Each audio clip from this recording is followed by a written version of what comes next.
It is a Thursday morning. We are delighted to have in the studio Emily E. Finke, not to be confused with Emily Finke. And I had you on, what, about 4 years ago? No, it's probably closer to like 8 years. No, You I think age- it's been even, you maybe age 8 very years. well. Yeah. You age very Thank well. you. So at that time you were in high school with a string ensemble or string orchestra? I may have been in high school. I think I was in middle school at the time, actually. Wow. Yeah, but I was in the string orchestra. And so, what have you been doing for like 8 years? I understand that you've been working on singing. Emily, by the way, is quite an accomplished singer in the operatic genre. Yeah, that's mainly what I've been doing. I started singing when I was 16, so a few years after I was on the show, I guess, and that's been what I've been really studying all this time. Well, you really started now I understand that you and your sister, the Finke sisters, got your start when you were 12, singing at a wedding. Is that right? We were playing at a wedding. Yeah, we got hired for our very first wedding when I was 12. Did you sing or play violin? Played violin. Oh, so and your sister also played violin? Yes. And did you play a special, or was that incidental music, or? We played the music for the ceremony, so we did a little bit of prelude music. We played the music for the bridal party and the exit music. We didn't do the special music. Did you do the wedding march? We did. Oh, yeah. Is that right? Yeah. Did that require? Did you? Well, you can probably read sheet music. You didn't Yes. have to memorize that. No. And was it hard to kind of pick what you want, or did you just kind of play the stuff that you like? No, the bride chose. We gave a list of music to the bride and said, this is kind of what we have if you want something else, and the bride picked the songs that she wanted. Etude and B minor, things like that. Just to have a chance. So now you started when you were 16 in earnest, and was that did you have to convince your mom you didn't want to play the violin anymore? Playing the guitar and singing is easy. Playing the violin and singing, not as easy. Well, I played the guitar too. That was actually the first instrument that I learned, and a couple years later I started taking violin lessons. But yeah, I definitely did have to kind of convince her that I wanted to move into a different area of music, because I'd been playing violin for so long. At that point, I had been playing for about 8 years on the violin, taking lessons for 8 years, and so we made a deal to just kind of try it out and for me to get some lessons, and I just loved it so much. I felt very passionate about it, and she saw that, and I talked her into letting me continue seriously. Now I understand that you had a voice change as people get older. Their voice change. Usually boys have it when they're 13, but you have it when you were 16 or 17? No, I was actually 20. Wow. This was just a couple of years ago. For females, the final voice change you normally expect around maybe between 15 and 17. And I don't know if I had one during that time, maybe a slight one, but I had a big voice change when I was 20, and my voice dropped 3/2 steps, and I became a mezzo-soprano. Surprise! Yeah. Were you singing? Go, I can hit that note now. Yeah, well, actually, it happened. I think it had been happening for a little while, thinking back on some things that had been happening in the past year with my voice and some things I was struggling with. I went, hindsight's 2020. I think that was because my voice was changing. But I actually got sick in the end of December, beginning of January, and I lost my voice. And my vocal coach, he's also a vocal therapist, he put me on vocal rest for 4 days. No talking, no nothing. And after the vocal rest, because I was trying to get the inflammation down in my vocal cords, and I tried singing again, just like very lightly, went to my first lesson. I'm like, something is not working. I don't know if I still have inflammation in my voice or what this is. And he's like, okay, well, let's see what's going on. We'll deal with this. And I start singing so that he can hear what's going on. And he has the most puzzled look on his face. And I'm thinking, what the heck is going on? He isn't saying anything. And I'm just trying to work through some of these exercises. And he stops and he goes, that's very interesting. He said, sing this for me. And he did an exercise and I sang it. He goes, it's almost like you're a mezzo-soprano. And I said, a what? I'm like, what are you talking about? And by the end of the lesson, we had verified for sure my voice had transitioned, or so we thought, After 2 years, I'm pretty confident to say that I am now a mezzo-soprano. But at first it was just like, is this going to last? Is this actually my vocal cords changed, but he said, no, everything sounds fine. It does not sound like you have inflammation. I think your voice changed. That's got to be kind of scary to have all this time, money, effort wrapped up in your voice, and then not be able to sing, have a cold in your throat. Yeah. Well, yeah, that was definitely scary because it was actually about 3 weeks before I had a big recording session. And I was like, we got to get this taken care of. And that's why he put me on vocal arrest, because he's like, yeah, we need to make sure. I mean, we talked about other things that we could do, but I like to keep, it natural and at all possible to heal it naturally. So doing certain exercises to push the blood out of the vocal cords and things like that, I was doing a lot of.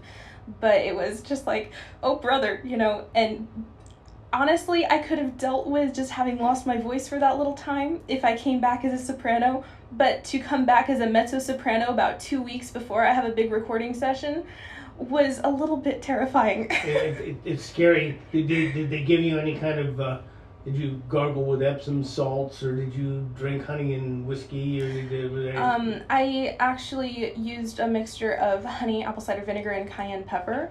Apple cider vinegar with the mother will cure anything. Oh, yes. Believe me. Yep. I know all about this stuff. Oh, yeah. I love using apple cider vinegar, so definitely, anything like congestion that was still in my throat. But the cayenne pepper helped to relieve some of the inflammation, too. That'll make you sing louder, too, that cayenne pepper. That'll bump you right up. We're talking with Emily E. Finke, local girl who is taking up opera and is now a mezzo-soprano. And are you more mezzo or are you more soprano? I'm definitely on the higher end of the mezzo-soprano, because even within mezzo-soprano, there's sort of a range. Mezzos that are a little more alto-y, favor the low notes. I'm definitely a soprano-y mezzo, but my voice sits very much as a mezzo. Is working your voice at all like, guys that lift weights? If you sing more to the lower key, does that help you get down lower? If you sing more to the upper key, does that help push you to be able to sing higher notes? Are you able to work it that way? In a way, there's definitely a balance to be had, and that was something that I had to sort of recalibrate after my voice change, and it was working both sort of simultaneously. My vocal coach sort of explains it as stretching it. If you are only pulling on one end of it, then you're going to lose the other end of it. So you have to be working both simultaneously, but absolutely working the lower notes actually helped me to hit some of the higher notes. And working the higher notes, making sure I could come back down to the lower notes was very important.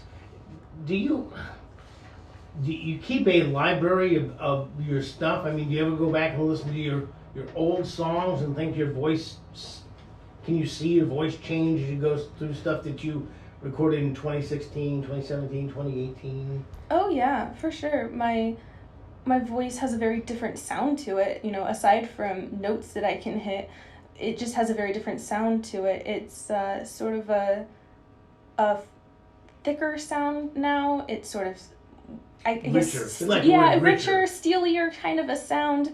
And before, my voice was very light and thin, and so it does sound very different. Have you changed your repertoire? Do you find, do you listen to the opera channel and listen to the songs, or the Baroque channel and see, oh, I'd like to sing that one, or oh, I never heard that one before? Sometimes I'll do that. I like to, definitely though, when my voice changed, I had to change up my repertoire. I can't sing any of those songs really that I used to sing, and I had to learn a whole new repertoire. And I found a couple of opera singers that, with the help of my vocal coach, that we thought sort of fit where my voice was heading. And I would look at their repertoire and say like, oh, they sang that, okay, maybe I'll try singing that, but definitely always with the oversight of my vocal coach to make sure that I'm not singing something that is going to harm my voice. So who are your favorite opera singers? Who do you like to listen to? I like to listen to most anybody, but the two that I listen to the most, just because, like I said, I sort of look up to them and use them as inspiration and look at their repertoire, are Marilyn, Horne, and Chichilia Bartoli. I've heard of Marilyn Horne. But I don't know Chichilia Bartoli. Chichilia Bartoli, she's an Italian opera singer, but she is a coloratura, mezzo-soprano. She is considered the queen of coloratura. is considered to be the best coloratura in like history. So, what is a coloratura mezzo soprano? Coloratura mezzo soprano. Coloratura just means that you can do different runs and you have agility, basically. Mm-hmm. Yeah, so I'm right now a lyric coloratura mezzo soprano. Lyric means that I am young and do lighter rolls. Coloratura means that I have the agility in my voice to do certain runs and hitting high notes, and then the mezzo soprano is the voice type that I have. Now, have you been in any operas? Have you auditioned to be? Because there's parts for everyone. Mm-hmm. I mean, sometimes they need someone who's a bit more mature, let's use that word. And sometimes you need, if you're doing the Romeo and Juliet, you would be like a good Juliet because you're younger. So, I mean, have you auditioned to be in any operas? I have not. I was starting to look at auditioning when I was about 19, 20, and then when I had my voice change, we put that on the back burner so that, I could just give my voice the time that it needed and myself the time that I needed to adjust to that and strengthen my voice again. I'm just, in the last few months back to a place where my voice is what I would consider performable in opera. So, back in shape? Yeah, most definitely. But I'm still looking to do that. It's just, young people, there are fewer roles for. Like, I met a woman's voice doesn't fully mature until she's about 26, and I'm only 22, which means that if I sing next to a woman who's older than 26, my voice is going to sound very quiet and not as full, even though a lot of people think that I have a very loud voice. It's nothing compared to a woman's voice who's fully matured. Definitely there are some roles, in choruses like that. It's just difficult because I did not go to college for this. For me to get into that, the operas like to pick the people for the choruses to break into their young artist programs, from people that have gone to college. And the closest around here would be Sarasota, Tampa? Yeah, there's an opera in Tampa, there's an opera in Orlando, and there's one in West Palm. Okay. We're talking with Emily E. Finke. She's actually Emily Finke, but she goes by Emily E. Finke. We're going to take a quick commercial break and be back right after these. I'm going to play one of her songs. Don't go away, more to come. It's Barry Foss Show for a Thursday morning. Glad to have you on board. Emily E. Finke, our guest. Emily Finke, who is a rising opera and Baroque star. And let me ask you, what is the difference between opera and Baroque? Well, the type of thing that they are. Baroque music is a certain period in classical music. Baroque was actually the first, what we would consider to be the first time period in classical music, and then you have the classical period, and then you have the romantic period. Opera spans all of those. The first opera wasn't written until a little bit later, what is considered to be the first opera, and then for a while in the Baroque period, opera was actually banned, so there's a lot of oratorios that were written for the church that are basically operas with biblical themes that were performable in church. So there are definitely operas from the Baroque time, but there's just fewer of them. And the reason the opera was banned because it was risque, can we use that word? People, I will tell you right now, most people do not think of opera and risque in the same sentence. So that's very, very interesting. There are some that are a little bit more, especially some of the more modern ones. But yeah, there were just definitely the themes of them. Like Faustus, things like that. Yeah. And now, you're 22 years old. I know, I'll play some. You're 22 years old.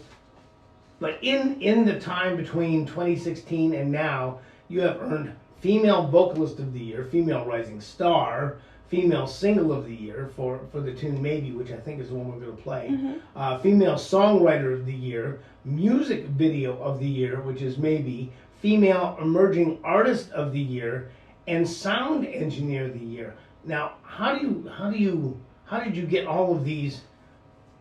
Female Vocalist of the Year, Rising Star, Songwriter of the Year. How did you come by all those awards? Well, about a year ago, I found the International Singer-Songwriter Association, and I became a member. and just kind of, seeing what they were doing. And I really liked what they were doing for the independent artists and supporting them. And they do awards every year. They have a big awards show in Atlanta. It's actually the same place. They're hosted at the same place that the BMI awards are hosted. And it's a lot of people there from all over the industry there to, the independent artists that are up for awards, and people there to support the independent artists. And I submitted my music and my works to them, and I was nominated in 7 categories. Is there a lot of competition? I mean, with all due respect, I'm not finding a lot of girls who want to be the next Marilyn Horne. A lot of them want to be like the next Cardi B, or, if I date myself, Barbara Streisand, something like that. But opera may not be the most populous category when they sing. Yeah. Well, my music definitely sounds similar to opera because of the way that I sing. I have a classical voice, and that's just how I choose to sing. I enjoy singing that way, and I like the sound of my voice. But the music that I write, I consider to be pop just because it's not opera. It is definitely mainstream music lyrically. So I forgot what your question was. Was there a lot of competition? Oh, yeah, that's right. Are there a lot of mezzo-sopranos walking around? Yeah, for the sound of my music, there's not. But my sound is more similar to what pop music from the early 20th century sounded like. And I'm just, in a way, trying to bring that back with my original music. I cover those old songs, too.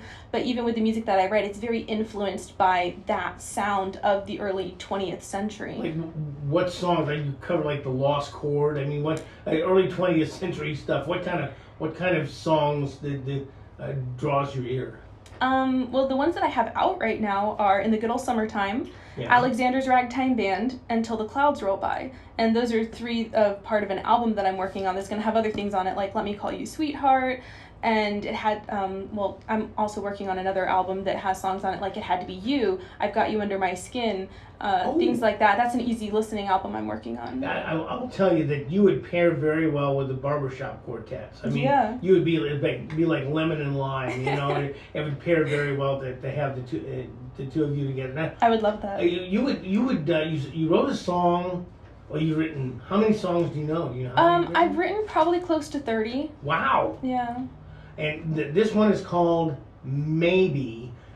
Is there a backstory to this? Were you sitting at the window looking at the first morning star coming up, and the lyrics began to come to you, and you sat down, wrote lipstick on the mirror? I was actually outside in my backyard.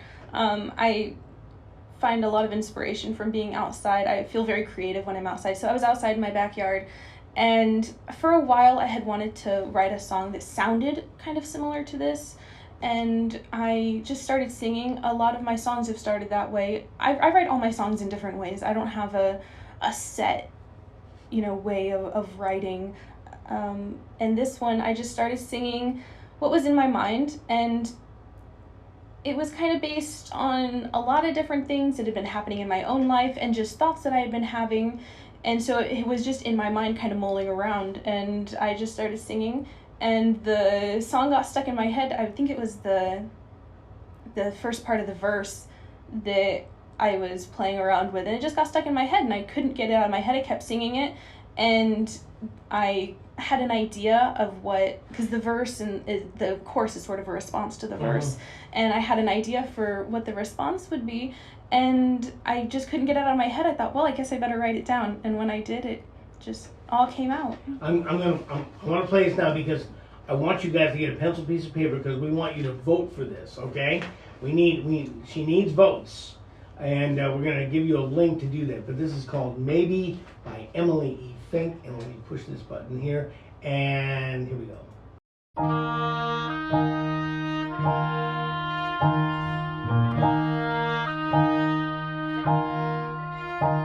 What do I do now? Where do I go from here?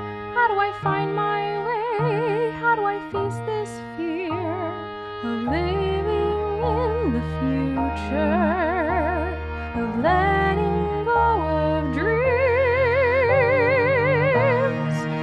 Maybe somewhere there's a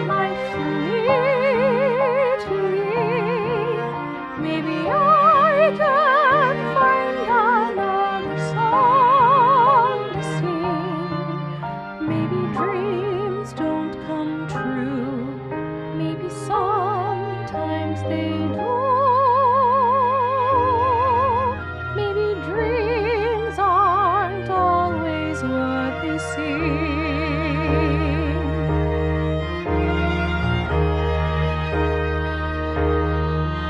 So I'll say a prayer, look to the northern star. If I just believe I can get that far, I'll never look behind me. I'm letting go of the past. Maybe somewhere there's a life for me to lead. Maybe I can find another song to sing. Maybe dreams don't come true. Maybe sometimes they do. Maybe dreams aren't always what they seem. When we look at the sun, do we really see the sun? When we look at our dreams, what do we see? Are dreams only dreams? Are they real or make-believe? Are dreams only real in our dreams?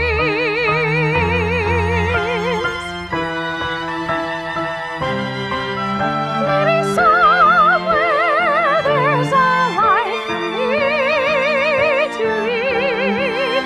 Maybe I can find another song to sing. Maybe dreams don't come true. Maybe sometimes they do. Just not how we dream they do. Maybe dreams don't come true. Maybe sometimes they do.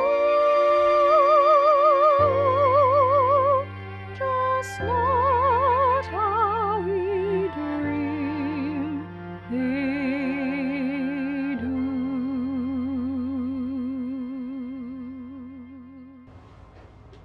Wow, very nice. Thank you. Very nice. Now, did you also play violin and your sister play viola? Where did you get the backing track for this? Well, it was recorded. I hired musicians, so I didn't play on it. I was producing it that day at the recording studio, so I hired other musicians, and my sister wasn't able to, so I hired, it's 2 violins, a cello, an oboe, and piano. Mm-hmm. And so, you wrote the music out, and did you do the Yeah. arrangement for it? Did you have Yes, somebody do the arrangement? I arranged it, so I wrote out all the parts for the instruments. Now, you need votes for this, for the ISSAC, is that right? ISSA, ISSA. yeah, International Singer-Songwriters Association. Okay. And to get to the link, they just need to go to your website, They can right? go to my website. I put the link on my website. You'll see the banner that says to vote, and you just click on that link and it'll take you over to the site. And it's Emily Finke with Emily E. Finke with an E on the end, Finke. Okay, EmilyEFinke.com, and if you go there, it'll get you to the link where you can vote for this. Is this like the People's Choice Award or?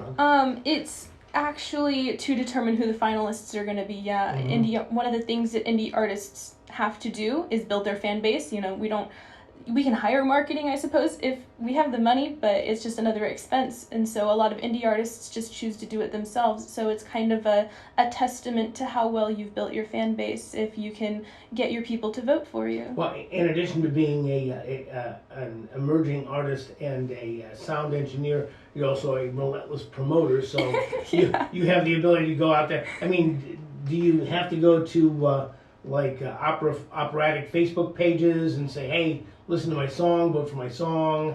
I mean, I'm not a huge fan of the guerrilla marketing tactics, but I do what I can. I prefer to make real connections with people, even on my Facebook page. Those people have become my friends. I consider everybody on there a friend, and I respond to every comment that I can. I try to get to all of them, and because I enjoy meeting people and making those connections. And not just because, I'll get something out of it maybe, but because I genuinely love people. And so that helps a lot to, when marketing, to approach it from that angle. It might take a little bit longer, but, there's, certain places, like I'll reach out to the press and stuff like that. You have to send things to the newspapers and to blogs, music blogs and things like that. Yeah, that too. and so now, when did you record this? I recorded it last November. Because you're hitting some pretty low notes there now. Yeah. This is after your bout with mezzo sickness. Yeah. And so you were able to get down and get some of those low notes. Yeah, it's the first song that I wrote after my voice changed. Oh really? Yeah, it was about a year after my voice changed, and I was feeling better about it. Not that I was fine that my voice had changed. I embraced it right away. It was just a lot of work to get used to it and sort of get things straightened out in my voice so that I could sing again. And so this was the first song that I wrote after that, and yeah, I really wanted to utilize my range. I mean, I didn't sit down and go, okay, I have to include these notes in it. Mm-hmm. It just so happened that way because I felt so comfortable and confident in where my voice was at. That was a song that was in your head. Yep. So when you record some of these things, do you have to go to other people who... I have written several songs in my life.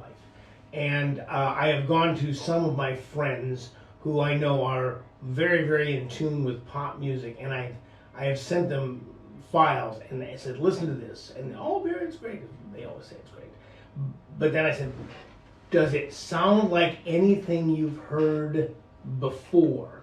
Because I have been in radio for 50 years. I've heard a lot of songs. Some that were very popular, and some that were one-shot wonders, and some that only a few people ever really heard because they were pitched and they just didn't make it on the charts. So I said, does this sound like anything? Because I don't want something that I heard some long time ago. This melody pops in my head and I can't remember what it was.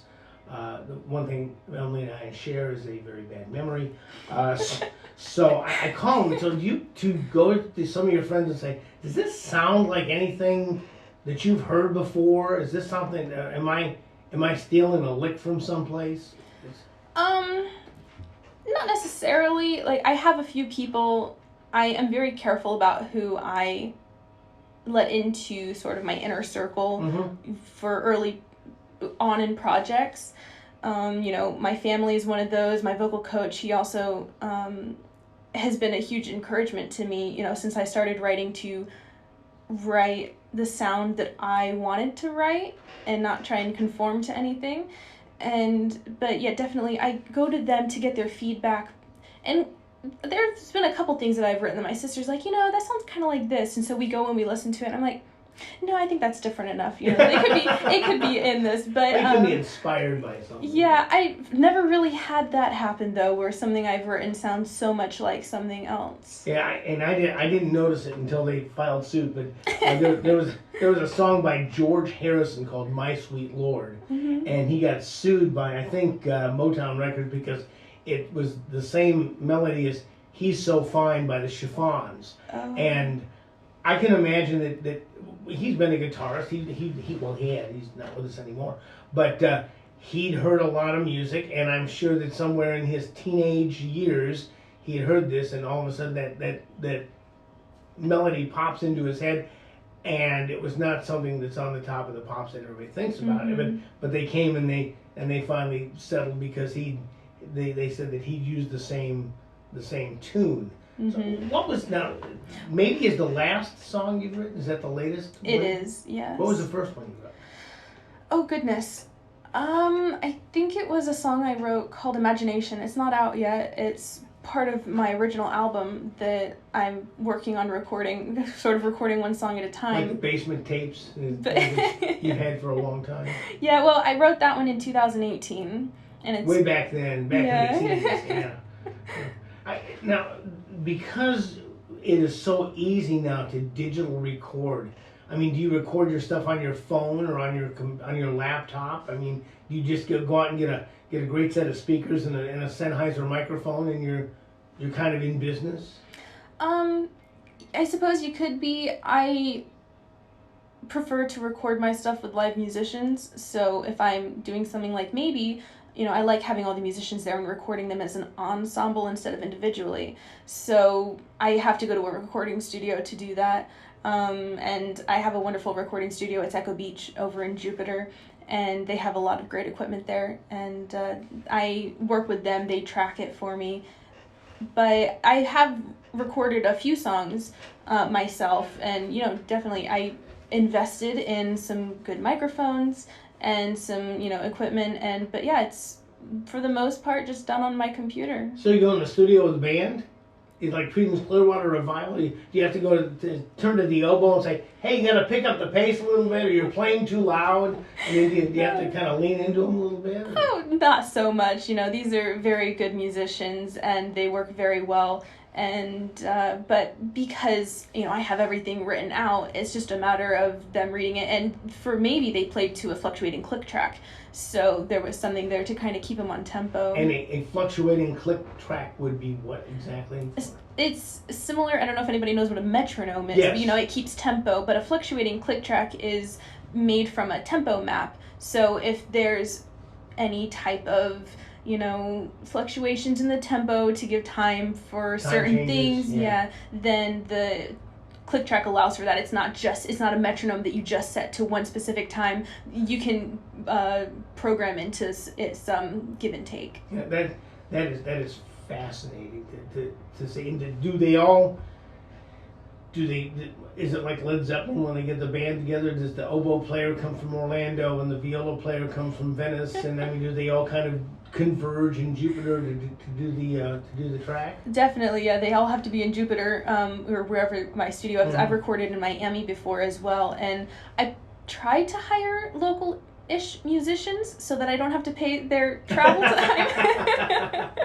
Well, that's smart. Hey, is there?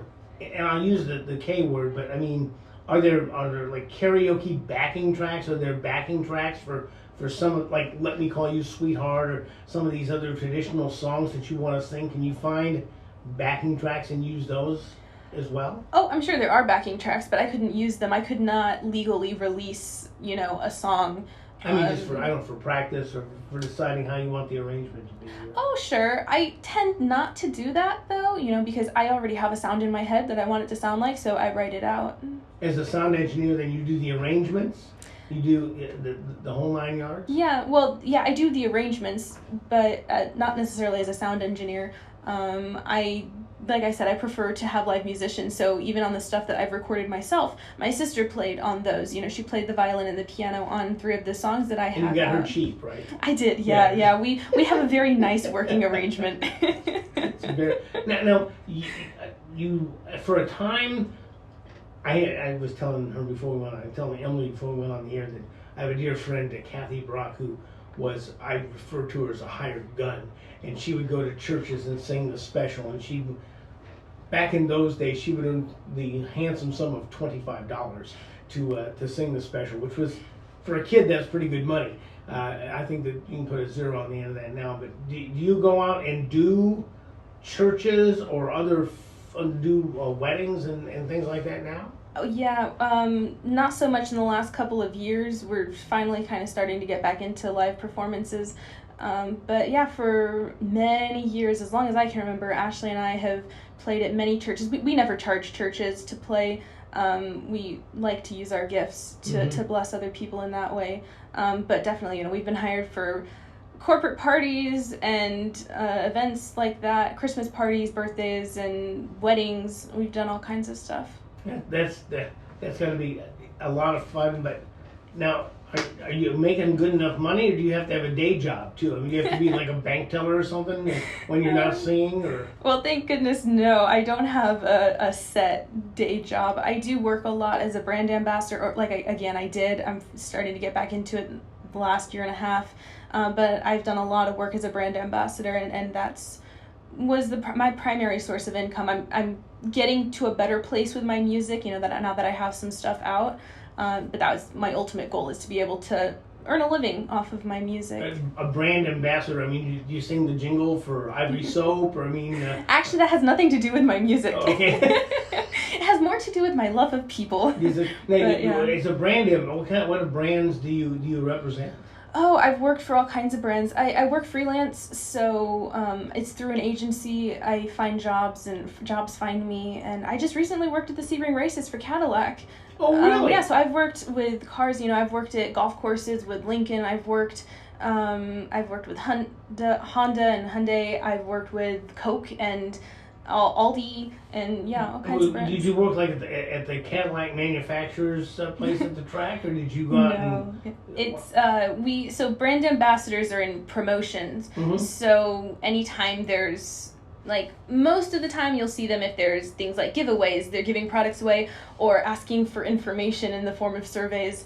It's normally a brand ambassador that does that. So that's what I did at Cadillac. Clipboard, the Cadillac shirt. Yeah, well, we've progressed from clipboards. We now have iPads. Oh, of course you do. Of course you do. Yeah. We're talking with Emily Finke, who has got a brand new, is fairly new. I think a couple of years, maybe is a couple of years old. No, now. maybe just came out in March. It just came out in March. And you have been pushing hard and trying to get this. Now, what would be the ultimate goal? Would they record this? Would these be like a pop song on the radio someplace? Or? Well, I've been trying to get it on the radio, but like you said earlier, there's people have to be convinced that this is pop music. Yes. So I'm still just working on people sort of accepting my sound. Not that they don't. The people that listen to it, they love it. It's just different, and they're not that used to it because, this kind of music hasn't really been popular since the early 1900s. So it's just kind of having to bring it back. Everything old is new again. Yeah.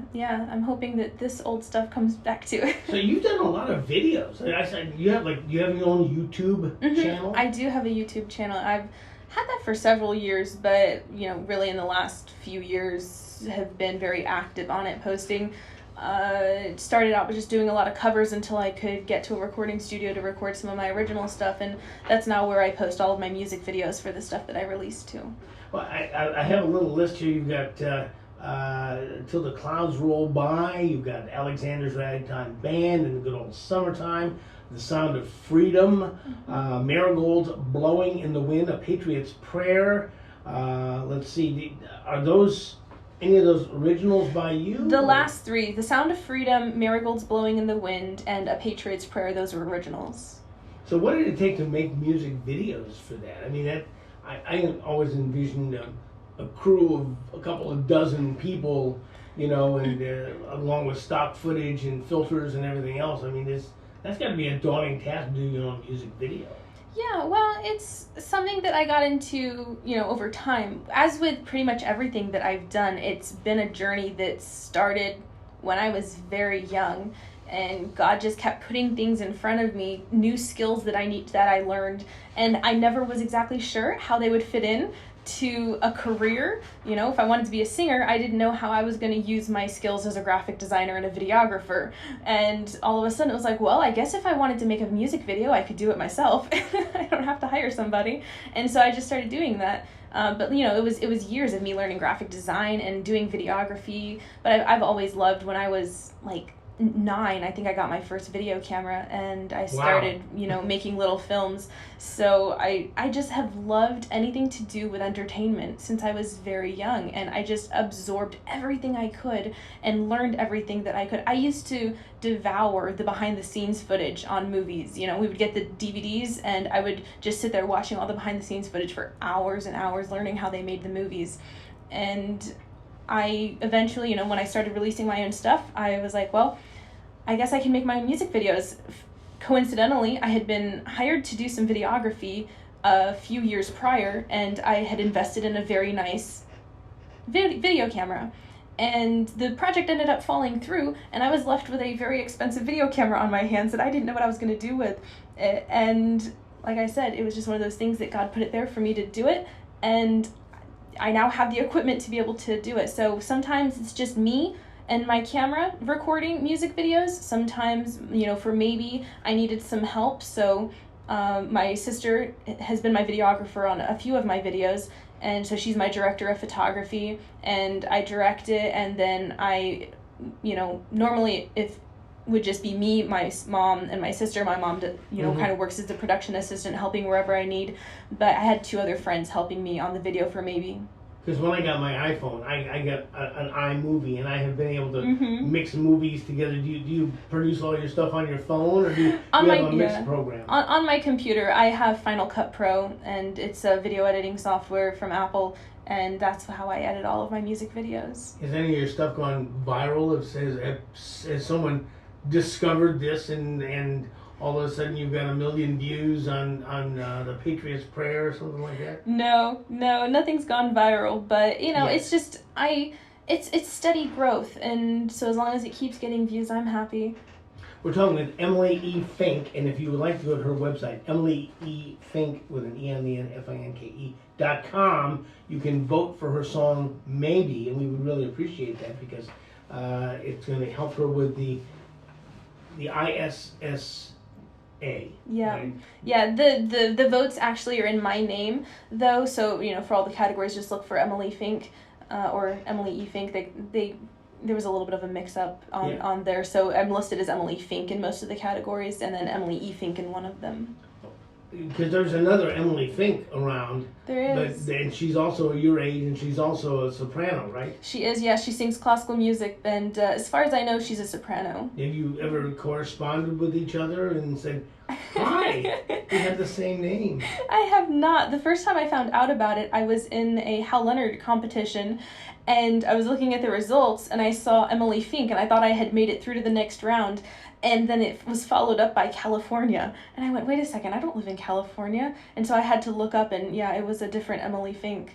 I one time got an email from Barry Foster, who lived in Australia, and he was trying to get in touch with everybody who had that name, and I was one That's too funny. of them. Yeah, That's too funny. Well, hey mate, enjoy your time down under. We're talking with Emily E. Finke. We're going to take a real quick commercial break and be back right after these. Emily Finke in the studios with us this morning, talking about her fairly new song, Maybe, which is the International Singer-Songwriters Association up-and-coming new song. And she's been, let me see if I got the list here, Female Vocalist of the Year, Female Rising Star, Female Single of the Year with Maybe, Music Video of the Year with Maybe, Female Songwriter of the Year, Female Emerging Artist of the Year, and Sound Engineer of the Year. And I understand that you were just on with my buddy Harry Havery doing Sebring Tonight. Is that right? Yeah, Harry very nicely, because I filmed part of the music video there at the Circle Theater. Oh, really? Yeah, he wanted to know if we could show the video, so he had me on the variety show, and we showed the video and did a little interview. It was a lot of fun. Did you sing live or just show the video? I did not. Yeah, we just showed the video. What was his reaction? Oh, I think he was pleased with it. Oh yeah, well Harry loves all different kinds of music, and I would say that he has been exposed to many different kinds of music. I'm not sure how many mezzo-sopranos he's had an acquaintance with. So probably more than you think. Is that right? Yeah. There's a lot of mezzo-sopranos. They may not necessarily classify themselves. The classification is very much classical singer, but even a lot of pop artists, I think Mariah Carey's a mezzo-soprano, and if you know music, then you know what type of vocalist. But I don't think she really sings "Let Me Call You Sweetheart." I mean, no. she has a different genre of music. Your genre is very different. And what drew you to the? What did you find early 20th century music? Did you watch old movies and find it there? Or? Yeah. It's just one of those things that I grew up with. When I was 8, we started watching I Love Lucy. We had watched other shows, like Little House on the Prairie and Bonanza before that, but because I Love Lucy is so full of so many pop culture references of the time, I learned so much from that show. I mean, that's my favorite show. I love it. We still watch it. When I was 9, my mom bought the full collection of all the seasons for my sister and I on DVD because we just loved it so much. But watching old movies, and it was just, over time learning. For me, that was entertainment. We watched some modern movies like that were newer, or that had just come out. I don't really watch them so much anymore. I just prefer the old movies. And so a lot of my knowledge and appreciation of that came from just watching those. My grandparents loved movies, and they had a great big collection. Anytime I was over at their house, that was what I did. I went in their bedroom and I pulled out all kinds of movies, and I'd sit there and watch them. Well, we're getting up on time, so I want to give you a chance. Now, we're talking with Emily E. Finke, who's written a bunch of songs. The latest one is called Maybe. We want you to go to Emily E. Finke, Finke, Finke.com, and there's a link right there where they can vote, right? Yes, yep. Can you vote just once or more than once? You can vote once a day on per device, actually. So, if you have multiple devices, you have a smartphone, you have a tablet, you have a computer, you can vote on each of them once a day. And you have a Facebook page, right? I do have a Facebook page, yeah, and voting ends on the 30th. So can I find a link on your Emily E. Finke Facebook page? Yes, you can. And you can vote from there. And are you available for weddings, funerals, bar mitzvahs? Absolutely. Yeah. They go through your Facebook page or your regular page? On my Facebook page, you can find my email. That would be the best way to reach out to me. My sister and I also have a Facebook page called Sister Violins, because we have a music studio. We teach music in Lake Placid out of our house, and, performing violin and piano and stuff like that. We have a Facebook page for that. Emily, thank you so much. Listen, let us know how you do, okay? All right. EmilyEFink.com. Go and vote on as many devices as you have. I'm going to get out of here. We'll see you bright and early on Monday morning, okay? Have a blessed day. Thanks, everybody. Bye.